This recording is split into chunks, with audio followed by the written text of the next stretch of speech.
Hi, this is David Gornoski, host of A Neighbor's Choice and Things Hidden podcast, as well as some of our other programs like Science and You with our Chief Science Advisor, Dr. Yu, and our Seed Oil Survival series that we continue to have great fun unpacking the truth of nutrition. I wanted to give you a quick little message saying we appreciate all the support that we get from our uh, monthly contributors and our one-time donation supporters. And we'd encourage all of you to go to our website, aneighborschoice.com, click on contribute, and make a monthly pledge today, whether it's $1, $5, 15, 20, 50, whatever you want to do. Doesn't matter. Just be a part of building this new media project that we've developed to empower and inform, to inspire, to kickstart a scientific renaissance, an anthropological breakthrough and reformation in the church. All these things are possible with your support right now. So make that commitment today and help us keep doing the productions that we have. Thank you. Well, we have a returning guest today. I'm David Gornoski, your host on A Neighbor's Choice, and we have with us Professor Michael Rectenwald. How you doing, sir? I'm doing well. Thanks for having me, David. I'm doing great. Now, I almost said, "How are you suing, sir?" Because I thought maybe you have to sue to get on the ballot here, huh? Got some announcements to make, huh? Tell me what you're up to, huh? Well, I'm running for president of the United States as a libertarian. There you go. Well, Yeah. Congratulations. This is going to be exciting. This will be the first candidate to be in the debate. This is like the next Ross Perot, but this time he's going to be quoting David Gornoski and Renee Girard on stage against Trump and whatever entity is foisted upon us from the Democratic Party, right? Yeah, right. Well, tell me why. Now, this is interesting because you're a professor, you're an intellectual. Intellectuals typically shy away from politics, especially on the level of running for president. You know what I mean? You might get a intellectual run for mayor, something like that, maybe here or there, but they don't tend to get into this. Why are you getting into this? Well, it wasn't my idea, to be honest. I actually had planned, I was starting to plan writing my next book, and I had outlined what it was going to be about. And then the next day, after I wrote the outline, the next day I got a call from the head of the Mises Caucus, Michael Heiss, and he asked me, "What do you think about running for president?" I said, "What?" And he said, "Yeah, I mean, we want you to run for president." And I was like, "Of the United States?" And he said, "Yes." And I was like, "Whoa, man." And I thought, wow, this is crazy. I never even considered such a thing ever in my life. I'm not a big fan of the state, so I didn't really want to be a state employee. Yeah. But given the mission that he outlined, I thought about it, ran it by my family, of course, thought about it some more, and decided to go for it. What'd your family say? They were just worried about like the attacks that I would get, and they worried a little bit about what, the kind of fallout they might get. But I assured them I would build a firewall around them, and that it wouldn't get to them. And they worried about whether I could handle all the attacks that I would receive. And inside the Libertarian Party, that is already happening. Yeah. So Libertarian Party politics can be pretty brutal from what I've seen. Yeah, it is, but they're not going to dissuade me. Who are you running against, right? Like, who's the people that you're dealing with in the presidential nomination for the party? There's several. I really don't want to publicize it. Yeah. Yeah, you don't want to give them any attention, huh? No, I don't want to give them any attention. It doesn't matter because we're not running a campaign against them. We're running a campaign against the regime. In fact, the campaign slogan is "Wreck the Regime." REC, the regime. Okay. So tell me a little bit about what your platform is going to be. What's your campaign tenets? Yeah, I mean, the main platform is, look, we're trying to wreck the regime, but that doesn't mean Michael Rectenwald goes into the state and dismantles its various nefarious organs. What that means is that we try to use my campaign to get momentum for local people to run for office and get control of their local governments and police forces and sheriff's office and school district. So it's a decentralized campaign trying to help the campaigns down ballot. And the philosophy is that really it's decentralization is the key. We're not going to see reform of this country, and we're not going to see wresting power from the totalitarians that control it on the national level. We're going to see this people taking control locally and nullifying federal laws that are unconstitutional and federal dictates and mandates and so forth. So that's where we're going to make change. We're going to make change from the ground up, not from the top down. So your message is to be kind of like try to be like a megaphone to say, hey, look at all the other down ballot candidates on my team. Help them, you know? Exactly. And I'll be helping them myself. And we do want to have a national message, though, that gets out there. And as the nominee, I will be fighting for 5% for the Libertarian Party, if not more, so that the Libertarian Party, we have a real multi-party system then, where the Libertarian Party receives matching funds from the federal government, matching funds which should not exist, in the sense that, you know, the state shouldn't be funding candidates, but it is. So we need to play in their game, unfortunately, and it's a rigged system, but if we can get 5%, we'd have matching funds. So that's the national goal. How much does the state currently give the parties? Do you know? They match funds. I don't know exactly how that works. I'm not an FEC expert, but they get matching funds from up to a certain point, I think, from the federal government for their campaigns. Wow. You know, and also I'm going to be fighting for ballot access in some states. It's very difficult, like in New York, to get on the ballot at all. They keep changing the rules and making it very difficult. So, look, it's an uphill battle, but I'm used to uphill battles. I thought the New Yorkers were the champions of fighting for our democracy, they call it. Oh, yeah, our democracy. When they mean our democracy, they mean their democracy, of course. That means nobody else is allowed to be a part of it, right? Yeah, that's right. Their democracy is their democracy, and they don't like. In fact, the Democratic Party. Speaking of which, you know, I mean, RFK Jr. is talking about the extent to which their primary is undemocratic. Right. Yeah. Because they're going to use super delegates to override the votes, and there's no way that they're going to let them in. RFK, that is, they'll just override it with super delegates. If he gets a popular vote. What about people who would say, well, you're going to take more from the Republican side if it's Trump versus Biden than you would Biden? What would you say to that? Well, I got to say, first of all, if anybody's going to be taking votes from Trump, it's going to be the chicanery of the Democratic Party rigging the election by stuffing ballot boxes, so to speak, metaphorically here, with you know, completely unverifiable ballots and other techniques that they use, ballot harvesting and all that.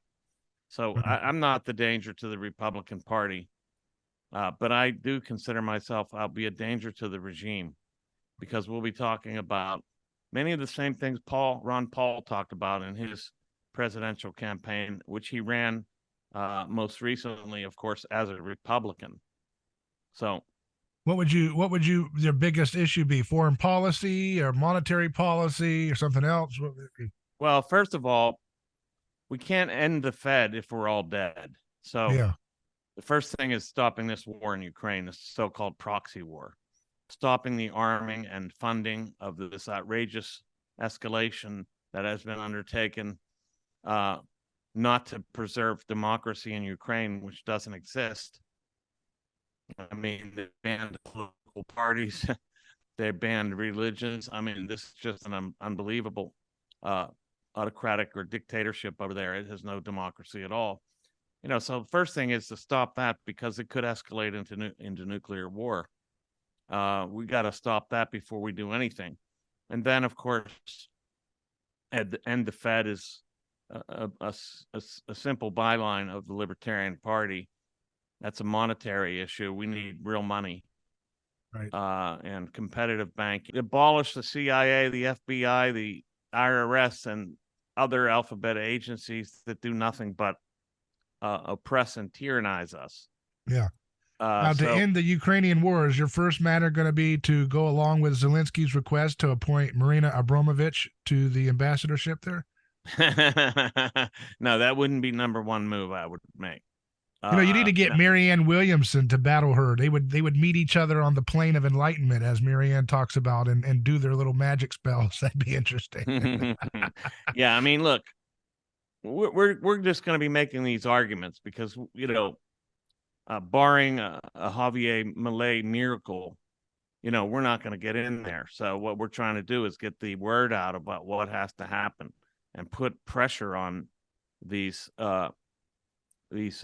establishment parties to end this insanity.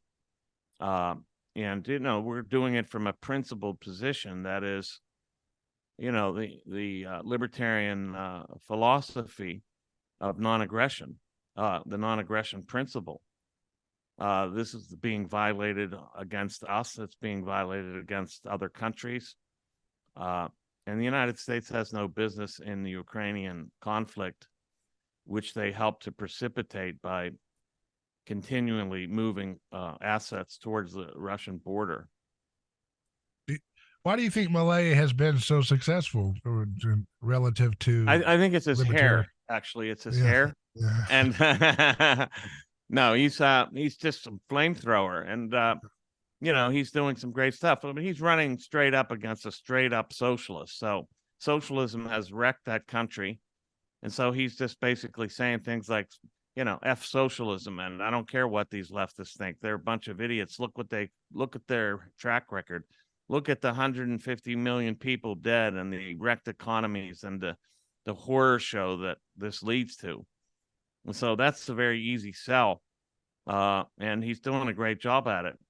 And I'm also anti-communist, very strenuously, probably one of the most strident anti-communist commentators and writers in the United States, I believe. Yeah, you kind of came out of their circles, didn't you, right? Yeah, I did. And nothing like a convert away from something or into something else. There's no more energetic and vehement proponent of something than someone who's converted from its opposite. Now, do you have some ideas to get some media attention and to kind of change the game on the narrative side?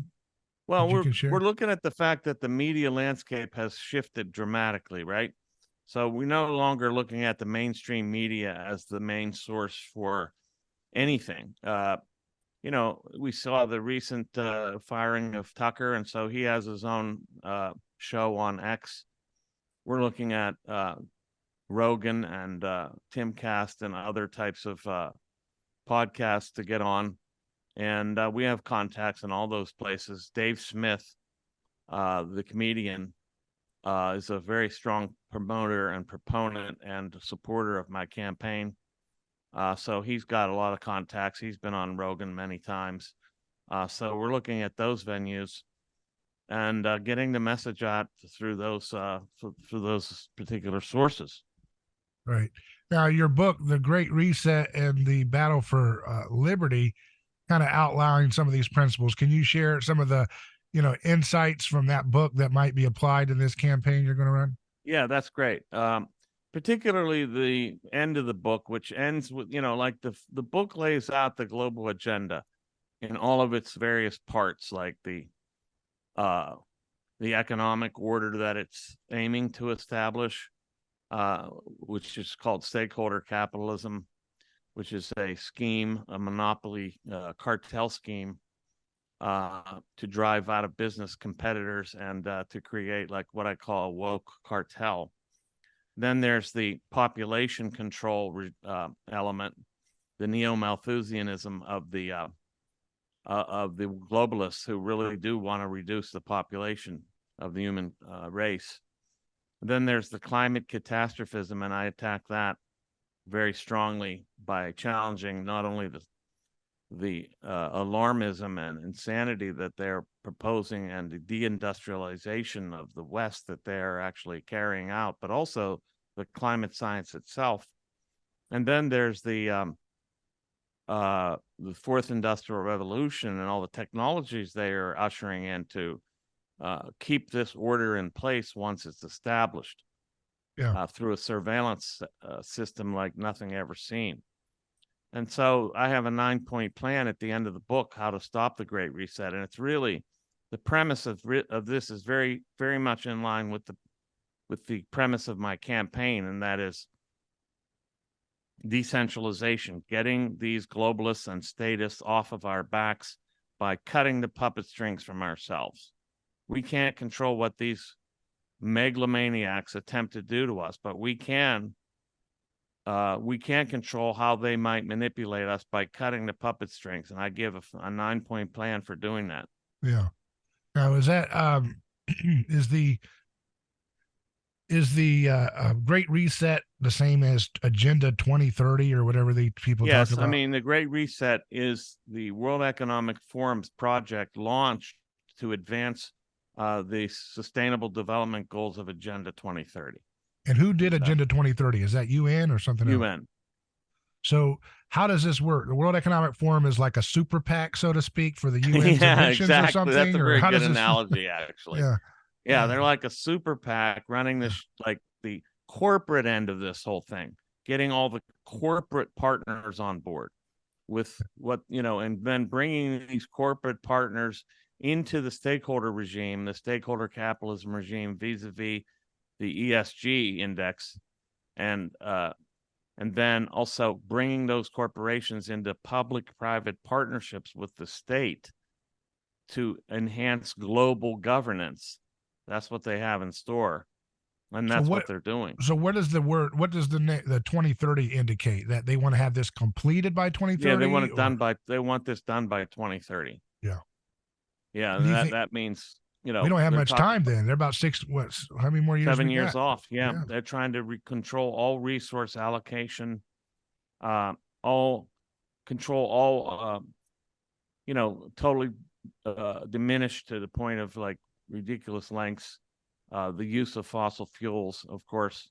So what do you think that looks like? What do you think that realistically looks like? You wake up in 2030 and they've been able to get pretty much everything they wanted to do reasonably done. What does that look like for the average American? It's a weird scenario in which you have a very high-tech surveillance system that's not only, coming from without, like with cameras and all kind of digital means of tracking and tracing you, but also inside your body and even in your brain, with brain cloud interfacing.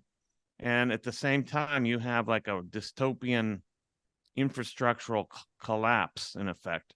You have, you have people basically living in what becomes a decadent post-industrial society, where there's no production at the levels that there were, where there's scarcity of goods and food, because they want to curtail the use of nitrates and fossil fuels in farming, which will lead to famines, literally.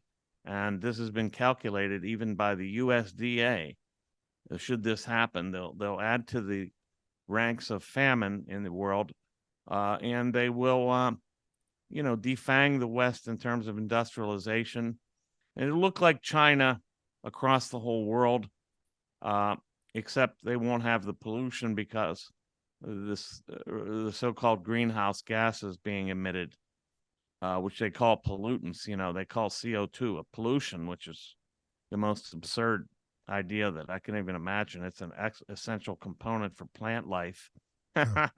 And then they won't even have the work ethic of China, though. You know what I mean? They will be. Yeah, that's true. It'll be a lot of people on UBI, Universal Basic Income, living in 15-minute cities where you can't go outside of a perimeter and you're supposed to be able to access everything you need within a 15-minute walk or bicycle ride. So what the hell will they do to rural communities in this 2030 They period? want to move people into the cities. They So don't will want, they just choke out rural communities from yeah, they're having choking food? them out by buying up their land. This is Yeah. happening, of course, in New Zealand, where they're buying up farmland and taking farmers out of business and putting them, basically put those farms in the hands of people that are either turn them into wild reserves, or they're giving them over to farmers, like mega farmers, who will abide by the 2030 Agenda Sustainable Development Goals.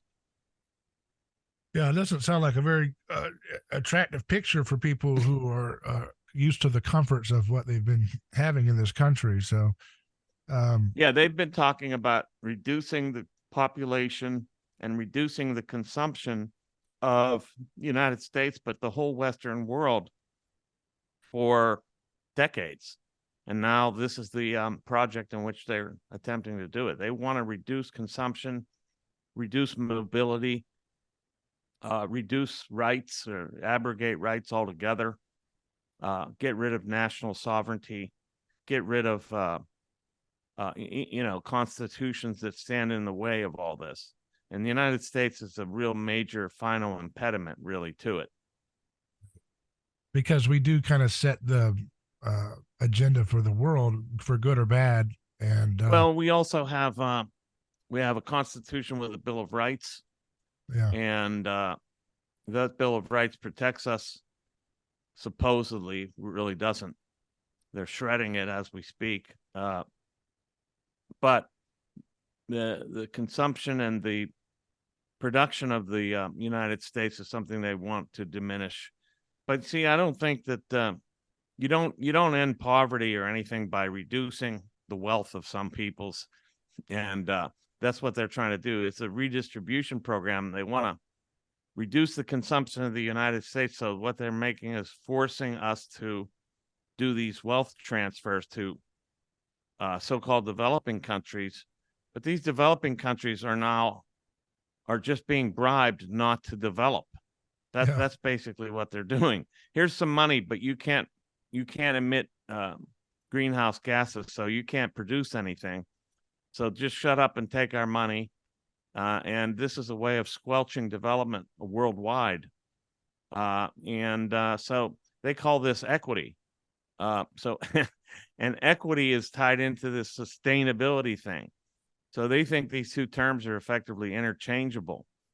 They make us and the world more equitable by taking wealth from the developed world and transferring it to the developing world, and then forcing the developing world not to develop. Yeah. So they take away the engines of wealth production from the developing world, or preclude their establishment in the first place. So they are weaponizing the West's guilt for having more than Yes. other countries to extract resources from them. And then they're weaponizing developing countries' envy or resentment to want some of that wealth, but none of them are getting the wealth. It's all going to the oligarchs and the middlemen. That's right. It's going to the top echelon, who will have a virtual monopoly over the economy. And as the World Economic Forum said on their own website, you'll own nothing and be happy. But who owns everything then? Well, it's not going to be a communist state. Well, it is. It's a kind of corporate socialism, as I've called it, right? Yeah. So you have these corporate oligarchs in conjunction with the state on top, and everybody else living under what's been called actually existing socialism, right, which is hell. And part of this is based on, like you said, is the main agenda to do all this to depopulate the earth for their blissful, Mother Gaia, thing? Is that what they really want, or is that just another fairy tale they tell useful idiots to go along with? That's a good question. I mean, it's very hard to say what they really want, but from what I've read and what I've looked into, it looks to me like what they're looking at, or their worldview, is this: they're looking to create an Eden for themselves, and they look at the mass of humanity as a scourge and threat to that Eden. So they want to get us out of their world picture, because we're like the barbarians at the gates of their Eden as they see it.